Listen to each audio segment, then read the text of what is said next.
বলেন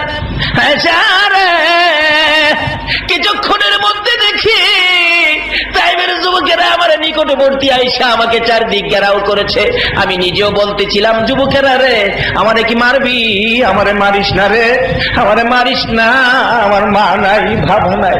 তারপরে একটা যুবক ইশারা করলেন মারার জন্য। এমন সময় পাথর মারে রে আয়সা, যে দিকটা পাথর আমার গায়ে লাগে রে, ক্ষত বিক্ষত হইয়া রক্ত মুবারক সেইটা বাহির হয়।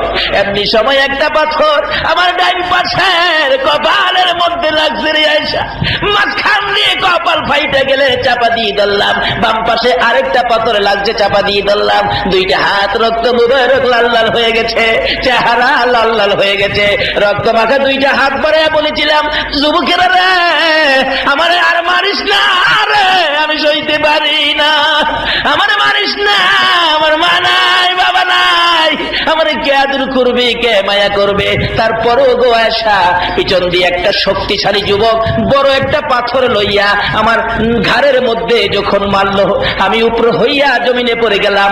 এরপরও আমারে মারে রে, মারতে মারতে পাথরের নিচে ফালাইছে। এইভাবে একবার নয়, দুইবার নয়, তিনবার করে বেহুশ করেছে রে আয়সা। ওই পাথরের দাগ আমি নবীর গায়ে দেখা যায়। মা আয়সা সিদ্দিকা বলেন, ইয়া রাসূলুল্লাহ, এই দাগগুলি যদি পাথরের আঘাতের হয়, আমি এখন এই দাগ দেখলে আমি কষ্ট পাবো। আল্লাহর বন্ধু গো, আপনার দাগ আমার আল্লাহ কবুল করেন, একটু দোয়া করুন না, দাগগুলো যেন পরিষ্কার হয়ে যায়। আমার নবী কান্দে, আয়সা রে, না না, দাগ দোয়া করে পরিষ্কার করব না। আসরের জমিন যেদিন কায়েম হবে রে, আদাত উপরে সূর্য চলে আসবে রে আয়সা, এই মাটির জমিনটা আমার জমিন হয়ে যাবে। আমার গুনাহগার উম্মতেরা গুনার বোঝা মাথায় লইয়া রে পুলসিরাতের কিনারে যাইয়া বিপদে পড়ে যাবে। ওই উম্মতেরা বিপদে পড়ে নবী কই, নবী কই বলে কাঁদবে, পাগলের মতো ছোটাছুটি করবে রে, টিমের মতো কাঁদবে রে আয়সা। ওই দিন আমি নবী ওই চেহারার মধ্যে কালো দাগ, এক একটা দাগের বিনিময় আমার কোটি কোটি গুনাহগার উম্মতের নাজাতের দাবি করব।